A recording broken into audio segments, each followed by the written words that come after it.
Welcome to Red Effects, Hey guys, just me.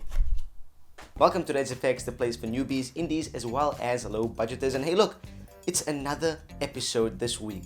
2 episodes. Rejoice! Due to the previous episode being a tad short, I thought I'd release another episode, add to my Star Wars arsenal, and answer these requests in the process. Nervous Pictures and Philly in PJs both asked for a Deathstar in the sky effect. Now this is a particularly easy effect to do. All you gotta do is shoot your footage like I did over here, and I did choose to shoot my footage on a tripod. Now I highly suggest you do the same. Let me explain why. Now take a look at the sky. Right over here, that's where our Death Star's gonna go. You see how it's basically one color with no significant points to track? Yep, that's why. Now if we had something like After Effects 3D camera tracker, we could definitely film our footage handheld, track the camera, and add our Death Star to stick to the sky. But unfortunately in Hitfilm Express, there's nothing like that except the 2D point tracker, and as I showed you in that clip, there's nothing for it to track. There's also no capability to import camera data from a program like Mocha in Hitfilm Express, so a tripod is mandatory. If you do want to add some motion, I suggest filming in a higher resolution like 2K or 4K, then scale up the footage and keyframe the position to add some subtle motion. But that's that when it comes to footage. In the description I've left a link to a few Death Star images with no background, so save those, import them, fire up Hitfilm, well, switch those around, and let's get going. Here we are guys, back in Hitfilm Express. So I have my footage and comp all set up. Let's start by dragging our Death Star image into the timeline. Now what you're going to want to do is resize and position it wherever you want it to be in your shot.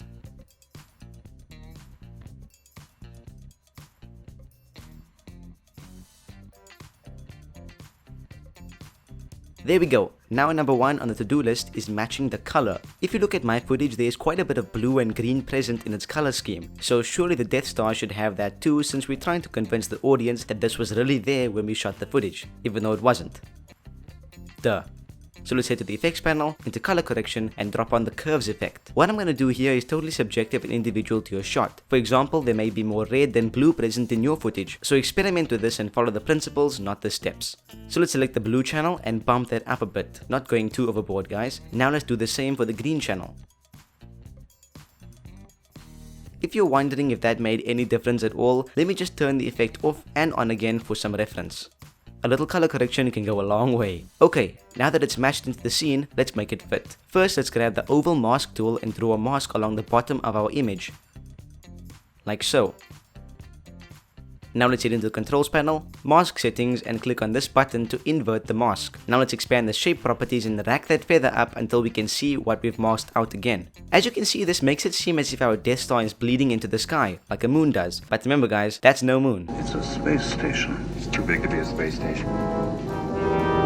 Okay, now because our footage isn't 100% sharp, our Death Star can't be either, but it is. So let's fix it. Head to the effects panel, into blurs, and drop a lens blur onto your image. Here all we want to do is change the amount to 10 pixels. Again, this number can change based on how much blur is present in your shot. And finally, our last step is to just lower that opacity to, let's say, 60%. This thing is in space after all. Well guys, follow those few basic steps, leak the plans to this battle monstrosity, and you should end up with an effect that looks a bit like this.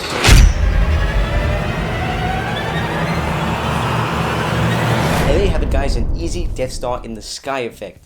As always, you can hit me up on my social media platforms such as Instagram or Twitter. You can also click that icon over there in the corner to see a playlist of all our Star Wars Red Effects episodes. Hope you guys enjoyed the second episode this week. Please consider subscribing, spreading the word of our channel. We are so close to 3,000 subscribers at this point, only 500 left. Let's see if we can get there.